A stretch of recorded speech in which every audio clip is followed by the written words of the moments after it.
Okay, चलो let's start.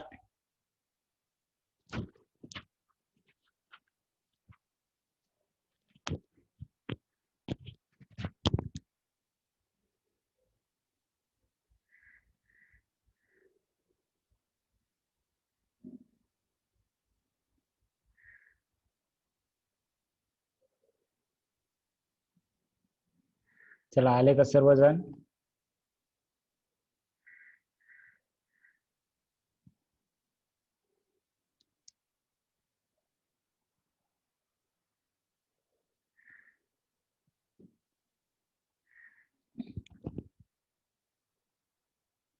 Yes, right. Yesterday's homework done. If you have any extra problem, we will take a extra lecture. To extra म्हणजे उद्याचं lecture extra problem साठीच असणार, असं असणार. Right. आणि तिथे एक्स्ट्रा ज्यांचे प्रॉब्लेम आहेत, ज्यांनी एक्स्ट्रा सॉल्व्ह करायले त्यांनीच अटेंड करायचं.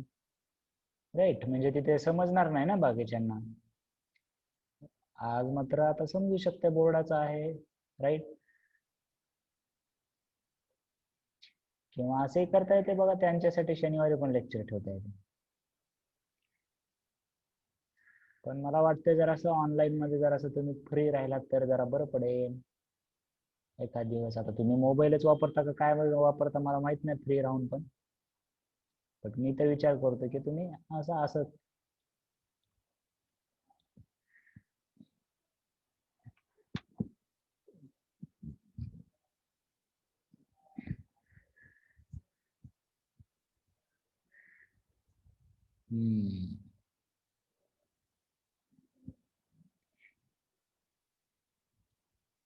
ओके, चलो लेट्स स्टार्ट. राइट.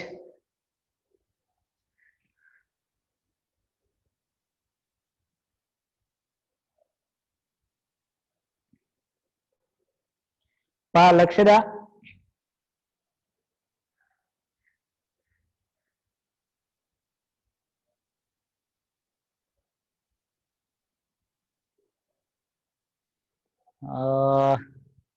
पझल वगैरे नका रे पाठवू, पझल वगैरे नका पाठवू. पझल वगैरे ते कसं आहे, सध्या तुम्ही जरा व्हॉट्सअपच्या फेड मध्ये आहात, तुम्ही जरा लहान आहात अजून, म्हणजे तुम्हाला ते भारी वाटत असेल ते.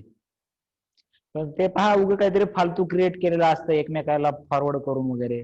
तुम्ही बुक मधले प्रॉब्लेम पाठवा, तुम्हाला काही सॉल्व्ह करणार नाही. राईट. कारण ते कसं असतं माहितीये का, कधी कधी ते काहीतरी उगत चुकीचं बनवलेलं असतं. राईट. मला त्यात काहीच प्रॉब्लेम नाही. बुक मध्ये आहे म्हणजे काय असतं, त्याला काहीतरी लॉजिक आहे बाबा, ते काहीतरी मी काहीतरी असं समजा उगत असं तयार करून पाठवलं, फॉरवर्ड केलं, याच्यात 2 4 मला काहीच लॉजिकच माहित नाही. बरोबर आहे. बघा, कोणतरी मला पझल पाठवलं आणि त्याचं म्हणणं आहे की सर तुम्ही पझल सॉल्व्ह करून द्या मला. पण मी उगाच असं तयार केलं 2 4 6 काहीतरी मी टाइमपास फॉरवर्ड केलं. उगाच ते फॉरवर्ड केलेलं किती परेशान होईल, याच्यात काहीच लॉजिकच नाही समजा, आणि याचा काय लॉजिकच नाही, आणि याच्यात मी किती वेळ घातला. बरोबर आहे का? बघा बरं. पण तेच जर पुस्तकामधला प्रॉब्लेम असला तर त्याला काहीतरी असतं, ते सिलेबस मध्ये, म्हणजे त्याला गॅरंटी असते आपली. Right. So I don't solve puzzles. Okay, म्हणजे मी माझ्यासाठी सॉल्व्ह करतोय, पण मी तिथे म्हणजे विद्यार्थ्याचे सॉल्व्ह करत नाही, लक्षात घ्या. आणि सध्या कसं झालंय, तसं तुम्हाला सांगितलंही असतं, पण सध्या काय झालंय की बघा, हे पण सांगतो तुम्हाला की आपल्या क्लासमध्ये आता लेक्चर किती करत आहेत सांगा मला. अराउंड 20 स्टुडंट घ्या. आपल्या क्लासला थोडेसे कमी आहेत, 9 स्टुडंट जरासे सिरियस नाही. बरोबर आहे. मॅथला किती असतात? अराउंड 60 असतात. बरोबर आहे. परत मी 11th घेतो. राईट. 11th फिजिक्स घेतो, 12th फिजिक्स घेतो. राईट. आणि आता 8th पण क्लास आहे. आता मला सांगा, एवढ्या मुलांनी जर मला पर्सनल मेसेज जर तुम्हाला समजा, हे एवढे नाही पाठवणार, मला माहिती आहे सगळेच नाही पाठवत, पण एक विचार करा, जस्ट तुम्हाला एक सांगा मला, हे 60 20 80 झाले, यातले आपण 20 धरूया आणि यातले 40 धरूया. अराउंड 150 स्टुडंट सोबत माझा कॉन्टॅक्ट आहे सध्या व्हॉट्सअपवर. मला क्लासवर असं येऊन विचारलात त्याचा काही प्रॉब्लेम होत नाही. पण तुम्हीच इमॅजिन करा, 150 राहू द्या, चला 50च कन्सिडर करा, मला 50च 50 जण तुमच्यासोबत पर्सनली बोलतायत व्हॉट्सअपवर. बोलू शकताल का तुम्ही? आणि त्यामुळेच काय होतं, कधी कधी तुम्ही पाठवलेला डाऊट खाली राहतो, ते राहूनच जातो वर वर वर वर. यांचे ग्रुपच आहेत एक माझ्याकडे 10. राईट. इमॅजिन करा 50 स्टुडंट, म्हणजे तुम्ही व्हॉट्सअप वापरतच असाल ना मला सेंड केल्यावर. So 50 students are talking with me daily or weekly basis. मला ते असं लक्षात पण राहत नाहीयेत कोणते नंबर, कोणते नाव वगैरे. राईट. 11वीचं एक, 8वीचं एक, तुम्हाला असं दररोज बघण्यामध्ये बघा बरं, दररोज बघण्यामध्ये असलं की किती फरक पडतोय. म्हणजे एक उगा तुम्हाला जनरल सांगतोय मी, असं नका म्हणून की लगेच सरला डाऊटच पाठवायचा नाही, असं नका. पण जस्ट तुम्हाला समजावून सांगितलं की मला काय व्हायलंय सध्या, कळालं का? आणि मग मी काय करत असतो त्याच्यामुळे माझ्यासाठी पण एक म्हणजे की बाबा स्क्रीन पासून थोडस ऑफ घेण्यासाठी एक सॅटरडे ऑफ ठेवलेला आहे. म्हणजे सॅटरडे ऑफ नाही घेत मी, संडे ऑफ घेतो ज्या दिवशी तुमची एक्झाम आहे. आणि सॅटरडेला मला इथले स्क्रीनचे हे सॉफ्टवेअर हे वगैरे तुमचे ऑनलाईन पेपर वगैरे कामं करावं लागतात. जरासं ऑनलाईन मध्ये मला जास्त त्रास व्हायला, एवढंच सांगायचं मला, कारण इथे कम्प्युटर वगैरे जास्त मीच हँडल करतो. ठीक आहे, कळालं सर्वांना?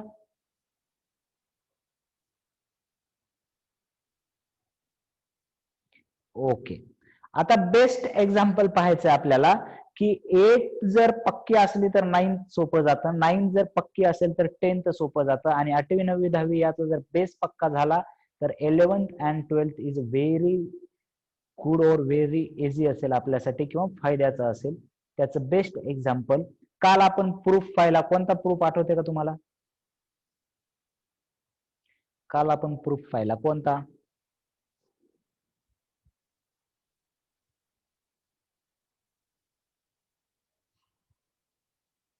कोणता प्रूफ पाहिला काल? इंटेरियर अँगल सप्लिमेंटरी आहेत. बघा बरं, इंटेरियर अँगल सप्लिमेंटरी आहेत. 3 केसेस घेतल्या होत्या. राईट. त्याचं इनडायरेक्ट प्रूफ पाहिलं होतं, म्हणजे 3 केसेस घेऊन बाकीच्या 2 रॉंग दाखवल्या. बरोबर आहे का नाही? राईट. आता ती प्रॉपर्टी शिकल्यामुळे किती फायदा होतो बघा. आता नेक्स्ट थिअरम काय आहे? नेक्स्ट थिअरम काय आहे? करस्पॉन्डिंग अँगल थिअरम आणि अल्टरनेट अँगल थिअरम. आता ती प्रॉपर्टी शिकल्यामुळे आपल्याला किती फायदा होतोय ते बघा. मला सांगा आता करस्पॉन्डिंग थिअरम बघा काय आहे करस्पॉन्डिंग अँगलचा. Corresponding angles formed by transversal of two parallel lines are equal measure, किंवा इक्वल मेजर म्हणजे त्याला काय म्हणतात? कॉन्ग्रंट म्हणतात. बरोबर आहे का बघा? इक्वल मेजर काय आणि कॉन्ग्रंट काय? की करस्पॉन्डिंग अँगल हे बाबा कॉन्ग्रंट असतात. बरोबर आहे? यस. आता हे तर प्रॉब्लेम आपल्याला दूर आहे की करस्पॉन्डिंग अँगल कोणते आहेत, कसे ओळखायचे. राईट. हे तर माहिती आहे आपल्याला. राईट. ओके. याचा करस्पॉन्डिंग अँगल कोण आहे सांगा मला? याचा करस्पॉन्डिंग अँगल कोण आहे या डायग्राम मध्ये? बी. तर आपल्याला प्रूव्ह काय करायचंय मग? ए आणि बी इक्वल आहेत हे प्रूव्ह करायचंय. बघा बरं, हे समजलं का? टू प्रूव्ह मध्ये काय करायचं आपल्याला? ए आणि बी इक्वल आहेत हे समजलं. हे थेरम दिलं. आता त्याच्यावर काय काय लिहावं लागणार आपल्याला? गिव्हन लिहावं लागणार, टू प्रूव्ह लिहावं लागणार, आणि प्रूफ लिहावं लागणार. बरोबर आहे का नाही? तर गिव्हन मध्ये काय दिलं बघा? 2 लाईन पॅरलल आहेत आणि ही लाईन ट्रान्सव्हर्सल आहे. बघा बरं, 2 लाईन पॅरलल आहेत आणि ही लाईन ट्रान्सव्हर्सल आहे. राईट. बरोबर आहे.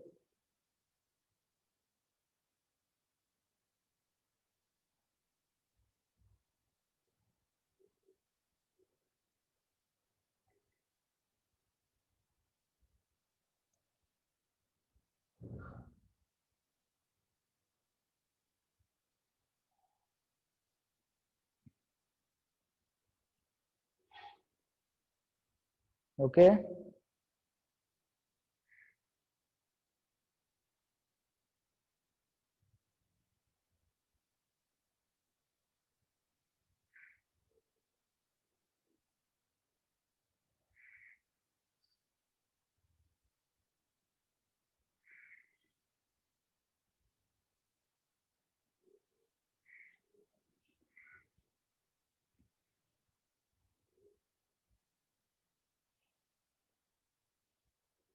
तर बघा, मग आता प्रूफ करताना बघा किती सोपं होतं. प्रूफ करताना बघा किती सोपं होतं. आताच प्रूफ, याच्या आधीचा थेरम काय बघितला आपण, की पहा ए आणि सी कोणते अँगल आहेत सांगा मला. अँगल ए आणि अँगल सी कोणते अँगल आहेत. Angle A plus angle C 180 लिहिलंय. का लिहिलं असेल, angles in linear pairs are, कसे असतात angles in linear pair, supplementary असतात. बरोबर आहे. अँगल्स इन लिनियर पेअर हे कसे असतात, सप्लिमेंटरी असतात. राईट. ओके. सो ए आणि सी सप्लिमेंटरी आहेत. बर, मग आता बघा, आपण इंटेरियर अँगल प्रूव्ह केलं होतं. बघा आता इंटेरियर अँगल ची प्रॉपर्टी प्रूव्ह केल्यामुळे किती फायदा झाला. आता ती डायरेक्ट प्रॉपर्टी वापरू शकतो आपण. Angle B plus angle C, interior angle कळलेत ना सर्वांना, इंटेरियर अँगल कसे असतात ते, right. So interior angle B plus angle C is equal to 180 degree. आणि तिथे रिझन काय लिहिलं आपण, प्रॉपर्टी ऑफ इंटेरियर अँगल, ज्याच्यासाठी काल एवढा मोठा थेरम पाहिला होता, त्याच्यासाठी आता आपण डायरेक्ट प्रॉपर्टी लिहिली. आणि मग बघा, हे पण 180 आहे, हे पण 180 आहे, हे पण 180 आहे, हे पण 180 आहे. तर मग हे दोन इक्वल करू शकतो मी equally side. 1 is equal to 2 जर असेल आणि 2 इज इक्वल टू 3 जर असेल, तर मी 1 इक्वल टू 3 करू शकतो, राईट. तर मग a plus C is equal to 180, b plus C is also 180. therefore a plus c is equal to b plus c, c will be cancelled, a is equal to b. तेच prove करायचं होतं का बघा, तेच prove करायचं होतं का ते बघा. आता प्रूफ मध्ये किती ओळीमध्ये प्रूफ झालं आपलं, एकदा लिनियर पेअर, एकदा इंटेरियर अँगल, खतम बात. बातच खतम झाली का नाही बघा बरं. एकदा लिनियर पेअर, एकदा इंटेरियर, दोन इक्वल. म्हणजे तुम्हाला असं 10वीला सुद्धा होणार, फक्त ही प्रॉपर्टी वापरणार तुम्ही मोठ्या थेरम मध्ये, तिथे ते मोठा थेरमच असणार, आणि तुम्ही 9वी मध्ये शिकलेली काहीतरी प्रॉपर्टी वापरणार. मग तिथं जर ते 9वी मध्ये शिकलेले तिथं जर डोकं घालत बसलो आपण, तर हे कधी कम्प्लीट व्हायचं. आणि म्हणून प्रॉब्लेम येतो आपल्याला. आपण 9वीला सिरियस घेतलंच नसतो, कारण कोरोनामुळे परीक्षा होणार नाही, बॅचच होणार नाही, सिलेबसच कमी होणार आहे, याचाच विचार करत बसलो. पण 10वी आली, बोर्ड आलं, मग जाम टेन्शन यायला लागतं. अरे गडे, आपण अशी चूक नव्हती करायला पाहिजे होती असं वाटतं. पण मग तेव्हा ऑप्शन आहे का काही, तेव्हा काही ऑप्शन आहे का, मला तर वाटते काही नाही. राईट. ओके. सो आतापासून तेवढं डेडिकेटेड व्हा. राईट. ओके. ठीक आहे, पेपर होईल नाही होईल, मी नाही म्हंटल नाही असं नाही, पेपर होऊ शकतो, नाही होऊ शकतो, बट तुम्ही तेवढं डेडिकेटेड असायला पाहिजे. ओके. तुम्हाला फरक नाही पडला पाहिजे.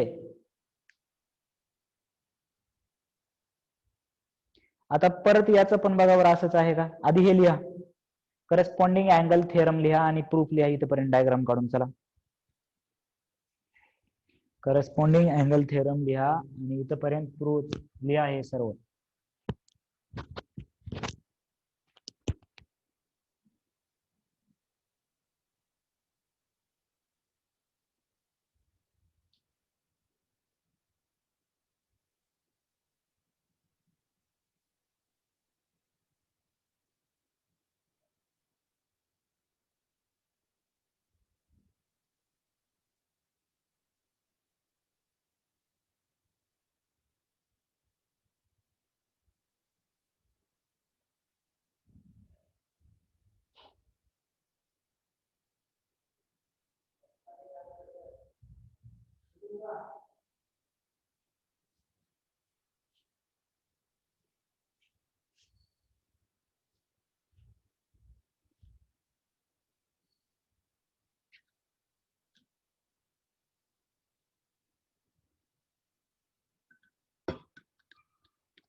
ओके चला, झालं का? झालं का? डन डन झालं. डाऊट डाऊट घेतली ना? हा बोलतोय, आता बोलतोय रे Omraje. Done done right. Okay, so पहा, लक्षात घ्या, हे दोन्ही लिहिलात का एक लिहिलात? हे अल्टरनेट थेरम आहे, आधी हे समजून घेऊया मग लिहा. एक लिहिलात, ओके ठीक आहे. हा अल्टरनेट थेरम आहे, हा अल्टरनेट थेरम आहे. अल्टरनेट अँगल, परत अल्टरनेट अँगलचं एकदम सोपं, परत तेच काय, alternate angle formed by transversal of two parallel lines are of equal measures. याच्या फक्त करस्पॉन्डिंग अँगलच्या ऐवजी कोणता शब्द टाकलाय बघा? corresponding angle formed by transversal of two parallel alternate angles formed by transversal of two parallel lines are of equal measure, are of equal measure. म्हणजे इथं मेहनत कशी कमी करायची हे लक्षात घ्या. आपण थोडस हुशार बनलो की मेहनत तेवढी करायची गरज लागत नाही. बरोबर आहे का? बघा बरं, की इथलं फक्त करस्पॉन्डिंग अँगलच्या ऐवजी आपल्याला काय करायचं, अल्टरनेट अँगल. जर त्याचं जर प्रूफ बघायचं असेल, तर बघा, राईट, त्याचं प्रूफ बघा बरं. राईट, तर परत हे गिव्हन पार्ट मध्ये लिहिलं. अल्टरनेट अँगल कोणते कोणते आहेत सांगा मला, टू प्रूफ मध्ये कोणता येणार? टू प्रूफ मध्ये काय येणार? अल्टरनेट अँगल कोणता येणार टू प्रूफ मध्ये? D and B, right, opposite असे, राईट. बर, आता आपल्याला पक्क माहितीये सी आणि बी इंटेरियर आहेत आणि सी आणि डी लिनियर आहेत. बघा, angle C D linear pair, angle B C interior angle. परत किती स्टेप मध्ये प्रूफ आहे? परत किती स्टेप मध्ये प्रूफ आहे? 4 स्टेप. एकदा लिनियर पेयर घ्यायचं, एकदा इंटेरियर घ्यायचं. असंच केलं का बघा तिथे पण आपण तिथे पण असंच केलं. तो इथं अँगल होता, हे दोन लिनियर घेतले होते, आता हे दोन लिनियर घेतलं. करस्पॉन्डिंग साठी हा होता ना याच्यासोबत करस्पॉन्ड, म्हणून हे दोन घेतले होते. आता अल्टरनेट हा आहे म्हणून हे दोन घ्यायले. म्हणजे एक थेरम शिकल्यानंतर पुढे किती सोपं होतं. आणि ते जर एक थेरम जर समजा समजला नाही तर तेच पुढे किती अवघड होतं. दोन्ही होऊ शकतं बघा, लक्षात घ्या. असं नाही की सोपच जाणार, जर ते जर गेलं नाही तर मग हे पटकन कळणार पण नाही, हे पण कळणार नाही, असंच आहे ना ते. सो व्यवस्थित स्टेप बाय स्टेप. मला वाटतं आता हे एवढं काही हे सांगायचं गरज नाही. अल्टरनेट अँगल परत तेच केलंय, हे दोन अँगल लिनियर पेअर, ते दोन angle interior. Done. So write down here, हे पण लिहून घ्या. अल्टरनेटिव्ह अँगल थिअरम हेडिंग टाका, अल्टरनेटिव्ह अँगल थिअरम टाका इथे हेडिंग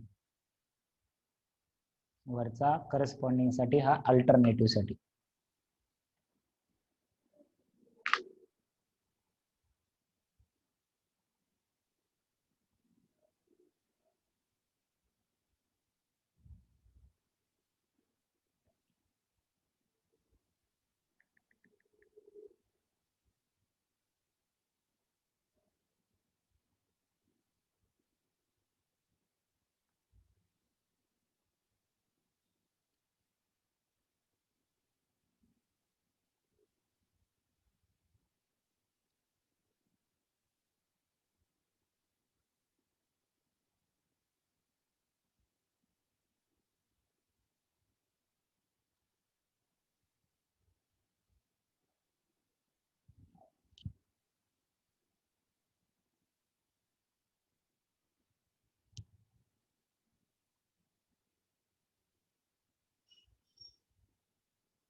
सध्या नाही प्रणिता, रेकॉर्डिंग सध्या युट्यूब वरती अवेलेबल नाही.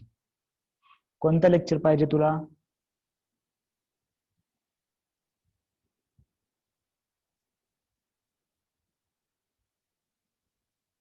कालच्या लेक्चरला नव्हतीस का?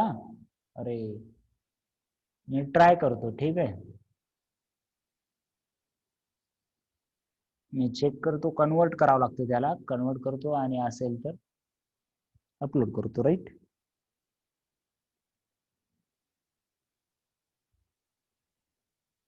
डन.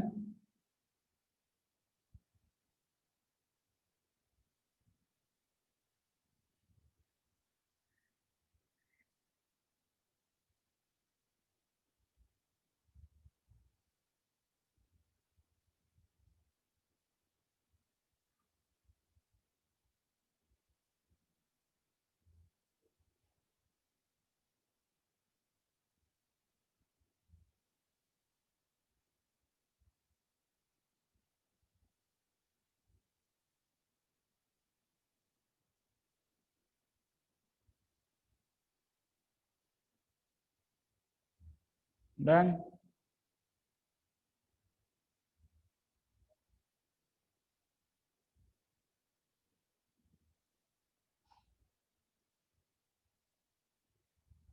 ओके, ठीक आहे.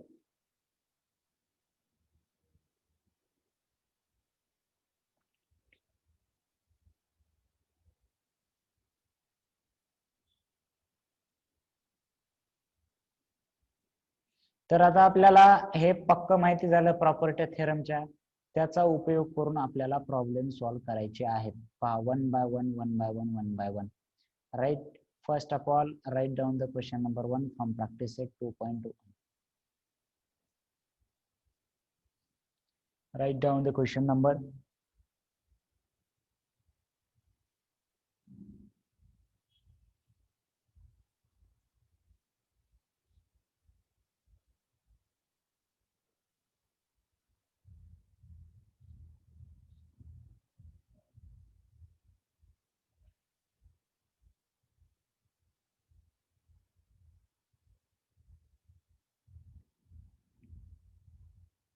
ओके, पाहूया आपण किती होते ते, त्याच्यानंतर मी सांगतो रिजॉइन करायची की नाही.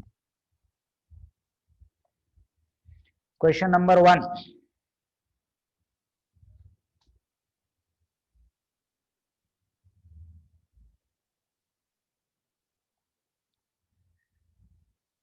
बघा आपल्याला काय सांगितलंय, find the measure of the following angle. आता याच्यामध्ये पहा मी कसं, स्क्रीन दिसते सर्वांना, राईट. तर याच्यामध्ये लिहायचं कसं answer, angle R H D find करायचं मला. R H D. First of all I know that this angle is given as 85 degree. Angle DHP is equal to 85 degree is given. असं लिहावं लागतं. हे काय आहे, given आहे, right. Now I know that angle RHD plus angle, हा point P आहे हा इथे, DHP इज इक्वल टू किती लिहिणार सांगा मला, इज इक्वल टू किती लिहिणार, इज इक्वल टू किती लिहिणार मी, राईट. Very good. रिझन पण लिहावं लागेल, because angle in linear pair. Angle कशा आहेत, अँगल इन लिनियर पेयर.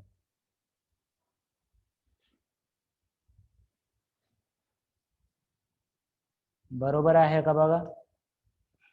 आणि DHP आपल्याला दिलेला आहे 85. देअरफॉर अँगल RHD प्लस हे आहे 85 is equal to 180 degree. So हे प्लस 85 इकडे जाऊन मायनस होणार, RHD इज इक्वल टू 1 बोला 2 मिनिट लेक्चर चालू आहे. 185 मायनस 85 किती येतं? किती आलं? हा 2 मिनिट. किती आलं हे? राईट, ही सबट्रॅक्शन आली 95 right. therefore this angle is 95 degree. हे पहिलं मेजरमेंट आहे. चला हे लिहून घ्या एवढं.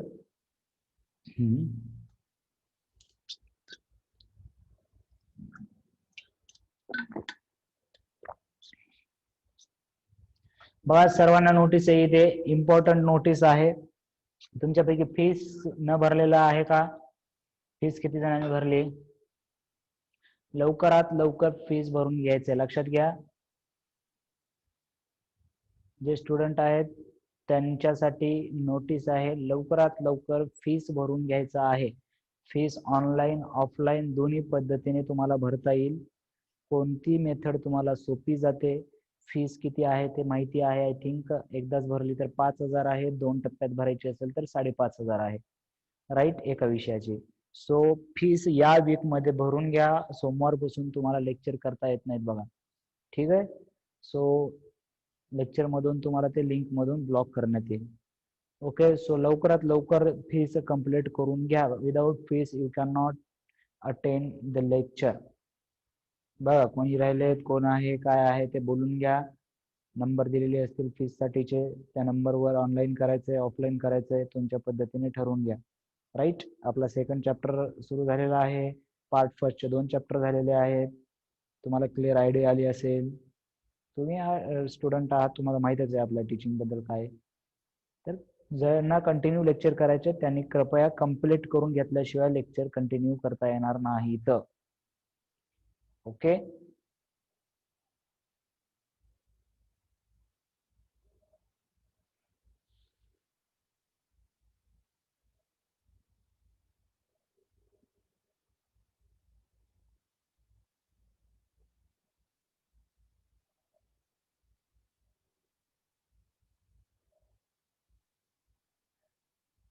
यस रिजॉईन करायचं मीटिंग. लगेच एंड करू का? बोर्डावर घेतो बाकीचे प्रॉब्लेम. राईट, तोपर्यंत पीएचजी कॅल्क्युलेट करा बरं. तुम्हाला पीएचजी कॅल्क्युलेट करता येते का बघा? पीएचजी कॅल्क्युलेट करता येते का तुम्ही? तोपर्यंत करा. मी मीटिंग रिजॉईन करतोय. तुम्हाला पीएचजी कॅल्क्युलेट करता येते का? तोपर्यंत पाहायचंय. पीएचजी